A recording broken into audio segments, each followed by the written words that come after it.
Hi friends, welcome to our channel. Bhanumathi మా ఇంటి Mahalakshmi serial next ఎపిసోడ్లో ఏం జరగబోతోందో ఈ వీడియోలో చూసి తెలుసుకుందాం. పార్థుని ఇంకొకసారి నాతో మాట్లాడడానికి కూడా ప్రయత్నం చేయకండి అని అన్న భానుమతి. అసలేం జరిగింది అని తెలుసుకోవడానికి ఈ వీడియోని స్కిప్ చేయకుండా ఎండ్ వరకు చూసేయండి. శాంభవి భువనాలు చేసిన అవమానానికి కన్నీళ్లతో ప్రమీల తిరిగి ఇంటికి వస్తుంది.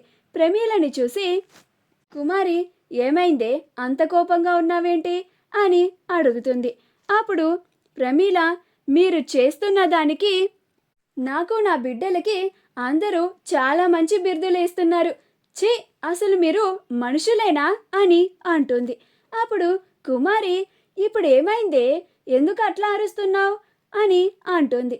అప్పుడు ప్రమీల, మీరు కొత్తగా ఏమన్నా చెయ్యాలా ఏంటి? నీ కొడుకు ఒక తాగుబోతు. రోజు పొద్దున లేచిన దగ్గర నుంచి సాయంత్రం నిద్రపోయేంత వరకు తాగుతూనే ఉంటాడు, అప్పులు చేస్తూనే ఉంటాడు.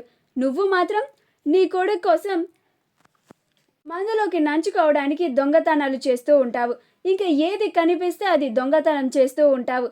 ఇద్దరు తల్లి కొడుకులు నన్ను నా బిడ్డల్ని ప్రశాంతంగా బతకనివ్వరా అని అంటుంది. అప్పుడు కోటి, ఇప్పుడేమైందనే నన్ను మా అమ్మని కలిపి ఇద్దరిని తిడుతున్నావు? ఎంత ధైర్యం నీకు ఏయ్ అని ప్రమీల మీదకి కొట్టడానికి వెళ్తూ ఉంటాడు. అప్పుడు భానుమతి వచ్చి నాన్న అని కోటిని ఆపుతుంది. అప్పుడు ప్రమీల, ఇప్పటి వరకు ఉన్న దాంట్లోనే తిన్నాము, లేని నాడు పచ్చడి కొడు మెతుకులు తిని బతికాము. కానీ ఇప్పుడు మీరు చేస్తున్న వాటికి నన్ను నా బిడ్డలని మాటలు అనిపిస్తున్నారు. ఇప్పుడు జీవితం మీదే విరక్తి పుడుతుంది.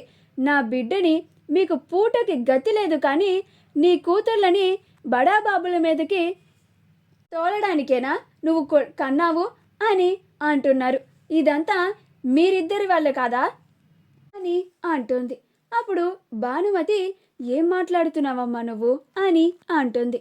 అప్పుడు ప్రమీల, నేను వంటలన్నీ చేసుకెళ్ళి సుశీలమ్మ వాళ్ళ ఇంటికి వెళ్ళాను.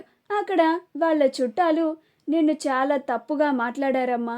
అది విని తట్టుకోలేక ఇలా బాధగా ఇంటికి తిరిగి వచ్చేశాను అని అంటుంది. అప్పుడు భానుమతి, నేను అలాంటి పని అసలు చేయలేదమ్మా అని అంటుంది. అప్పుడు ప్రమీల, నీ గురించి నాకు తెలీదా భానుమతి?